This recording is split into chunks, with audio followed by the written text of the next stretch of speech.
Distinguished ladies and gentlemen, permit me to welcome a man who at a point in his life was a lecturer, a farmer, a public servant, secretary to the government, and today is a keynote speaker, chairman of the Edge Award Night 2025. Ladies and gentlemen, a man with an avowed commitment to uplifting the people of Ekiti State.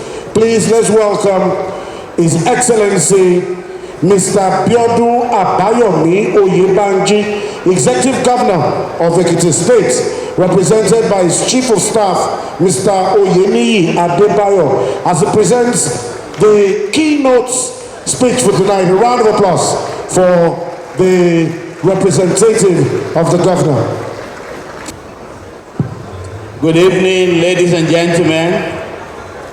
Good evening, everyone. Good evening, the Chairman, Publisher, CEO, Marketing Edge, my one from Ekiti State, Chief John Ajayi. Let me also recognize the presence of the man who just spoke, the doyen of marketing in Africa, Dr. Shobanjo. I think I also see Mr.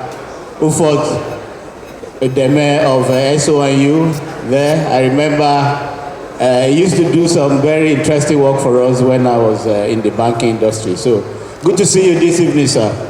Let me recognize all industry players, leaders of the marketing industry in Nigeria and in Africa, and of course, captains of industry here, distinguished personalities, ladies and gentlemen. Good evening. As we know, this Edge Award is organized by the Marketing Edge magazine, and I'm here on the honor of my governor to represent him to deliver the keynote speech this evening. And what I'll be focusing on is essentially Ekiti State, and that is basically to talk about how we have put together our own marketing strategy, promoting the state and trying to uplift the people of Ekiti State and the state in total economically. I must start by first appreciating the organizers led by Chief John Ajayi for the honor to invite His Excellency, the Governor of Ekiti State, that's my boss, Mr. Abiodun Oyebanji, to this very important occasion, which celebrates excellence, celebrates innovation, celebrates creativity of our people in the marketing and communications industry. I've always had a special admiration for marketers because of the critical role they play in the production and service cycle. In my earlier career as a banker, of course, Mr. Governor too was a banker, so this is about him. When I say I'm actually speaking for him. I manage the Strategic Fund Mobilization Department of the bank, which is in manner of speaking, very purely a sales marketing role. So when it is said that an organization is a going concern, it is because it's a virile marketing department that is behind it, which ensures that it continues in business. Marketing, as we all know, is by nature strategic, it's creative, it's innovative, it's dynamic, it's spontaneous, it's competitive, and of course, it must be targeted. As a result, the marketing practitioners are some of the smartest, talented, creative, and result-oriented professionals you can get anywhere. And if you're a marketing practitioner, please don't be humble about it. Please clap for yourself, as some people are doing. It's in order to do so because you are very creative and you create a lot of sensation out of things that ordinary eyes may not be able to appreciate, if not for your effort. So tonight, I'm in comfortable company and I appreciate the opportunity to interact with some of the brightest and best minds in the Nigerian marketing communications industry. Before I go further, let me pay a fitting tribute to my brother, my born from Ijon Ekiti, Chief John Adebayo, who is a fellow of the Nigerian Institute of Marketing, the publisher of the Marketing Edge magazine, the organizers of today's award ceremony, for his resilience, for his strength of spirit, for his character, for his hard work, and for his dedication. Can you please clap for him? Decades back, when he left the Comment newspaper, which later metamorphosed to the Nation newspapers, a lot of people thought his action was misguided. But despite the initial challenges and all that he has gone through, he has been able to create a brand that has become an indisputable leader in the specialized marketing communications publication genre. He has also created a vision and the focus for a magazine, even in spite of the contemporary challenges that confront print media generally, especially in the face of electronic media that has become almost mainstream these days. In addition, he has commendably extended the brand offering of the publication to broadcast media, which he also does via TVC, the Marketing Edge program. Now, let me talk about the industry. The marketing communication industry globally and Nigeria remains a very powerful catalyst for economic growth, stimulating consumer demand for goods and services, fostering competition amongst businesses, driving mass production, and in the process, lowering costs and prices, and of course, creating jobs. From advanced economies to emerging markets, the marketing communications industry plays a critical role in shaping commerce and consumer behavior. In Nigeria, the marketing communications industry has even been more pivotal to national growth and development. Over the years, practitioners have projected the country's image and supported the visibility of local businesses, helping to attract investments and positioning the brands that they serve for competitiveness. From its humble beginnings, advertising in Nigeria has grown into a multi-billion naira industry. As of the last count, Nigeria's advert market was valued at 605 billion naira.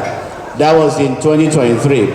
And the projections are that it will grow to 893 billion by 2028, representing a CAGR, or compounded annual growth rate, of 18.7%.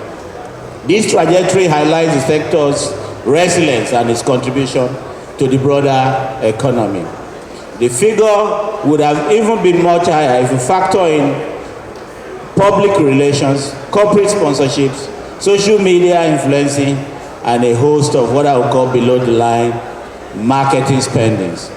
There is no doubt that advertising, public relations, and perception management, including experiential marketing, brand activation, and campaigns have remained key to modern marketing strategies. Even those of us in the public sector and also in leadership position there understand the crucial roles that communication plays in the overall political leadership and people management in this era of media crowding and cluttering. When I assumed office, I understood very early that a government could rise or fall based on effective communication or lack of it. As someone who has been long enough in government, by the way, my governor had served 3 different administrations, totaling 11 and a half years, as Chief of Staff, as SSG, as Commissioner for Budget, Commissioner for Integration before becoming governor himself. So he has a good stretch of experience under his belt, even as he came into office.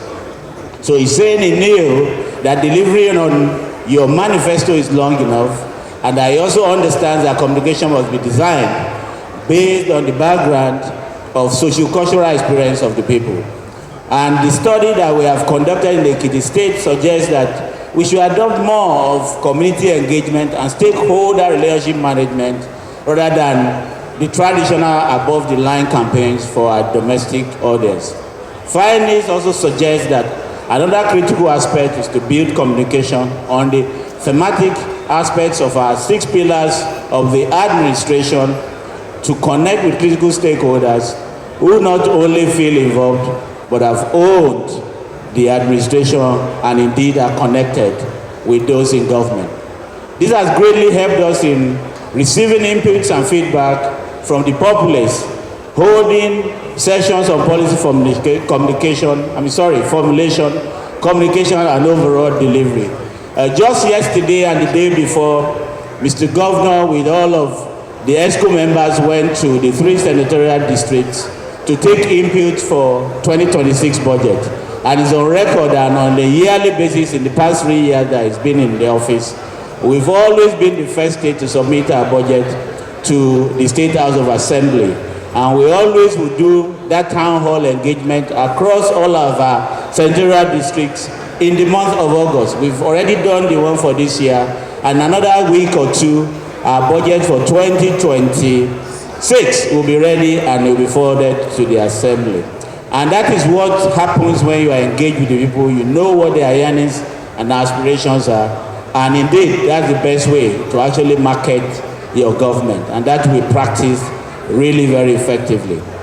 So we are very proud to declare before you today that Ekiti has consistently been in the news for positive reasons. And indeed, we have delivered on our promises and have ensured the audience is not uninformed about our successes and challenges. Ladies and gentlemen, the central theme of our administration is the actualization of our shared prosperity agenda. Our policy is to position Ekiti as the most preferred investment destination in Nigeria. Even though Ekiti has had some developmental neglect in the past, especially before it was created out of Ondo State, we are proud of the works that the successive administration have done since 1999 to reposition our state as an economic hub of the future. Since we assumed we assumed governance in Ekiti State, we have taken the state even onto greater heights. Now I will talk about Ekiti as the next investment destination. With specific reference to making Ekiti the new investment destination in Nigeria, our government has undertaken a combination of transformative policy decisions and put critical infrastructure development to a new height.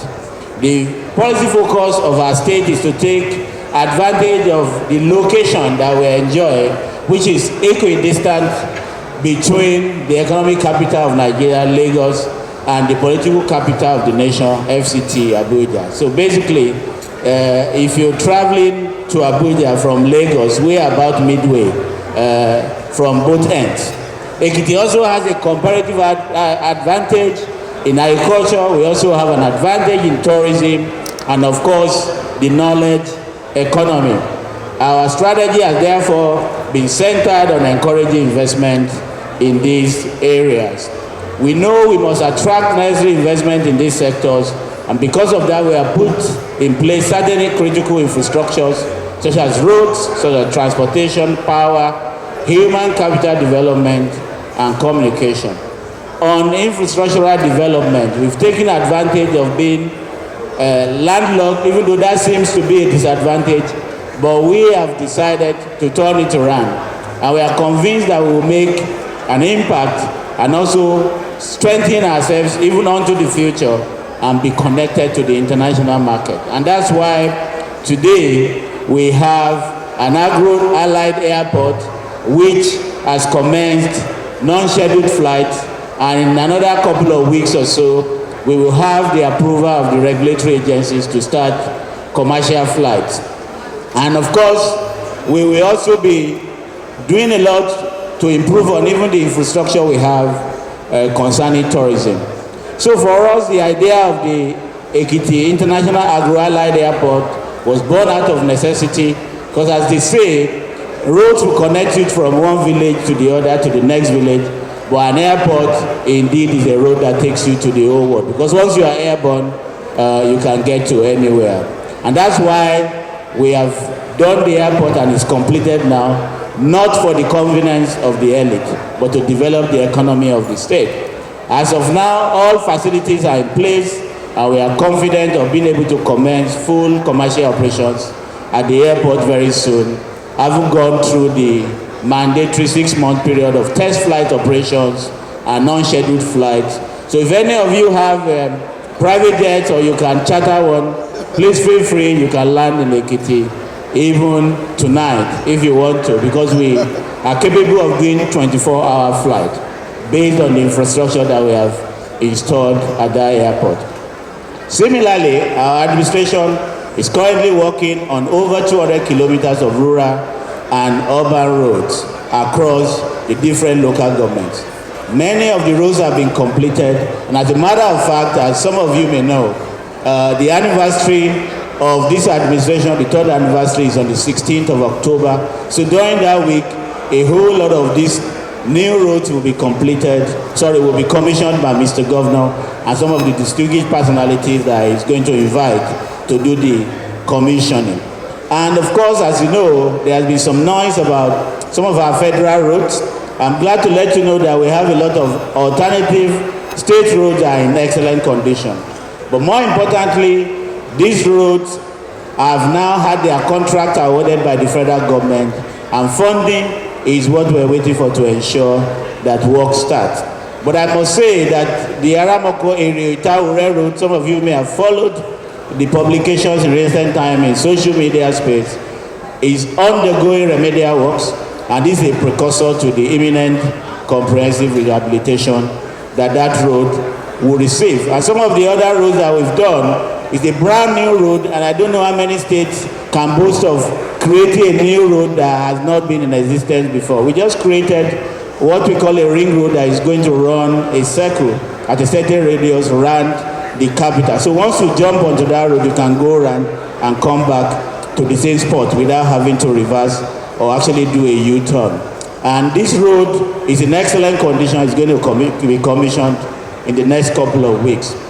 Now, this road links Iworoko through Afar to those who might know to Ago Adiloju in Ado Ekiti, and that's phase 1. By the time we complete it, it will go around. We also have the Ado Ikere Road, Ikere Igbara Odo Road, Ikere Ise Road, Isimbo Deara Ikole, Itapaji Road, Ikogosi Igbara Odo Road, Ado Ifaki Road, which essentially is a federal government road, but because it's critical to people's movements and the movement of goods and services, we have actually resurfaced that road as well at great cost. Furthermore, we appreciate the reality that without the availability of public infrastructure, there cannot be sustainable power, private sector, businesses, and these are critical in generating employment and the economic development of the state. It's for this reason that we have made investment in infrastructure a priority. As a matter of fact, certain segments of the state, especially 2 local governments, Ekiti East and Ayekire, some of the villages and towns did not have power for a period of about 10 years before Mr. Oyebanji became governor. And within the first year, he energized the whole of that corridor. It was at a great cost, but it was very important to ensure that people have access to power. And that's the kind of thing we're doing in the state. We also have an IPP project, which is powering critical government buildings, thus paving the way for an increase in daily megawatt supply that is available from the DISCO for private sector consumers. And as part of our efforts to resolve the long-standing challenge of electricity regulation and fair business deal, especially at the twilight of the Buhari administration when the sector was deregulated, we set up the Ekiti State Electricity Regulation Bureau with the primary responsibility of regulating power in the state.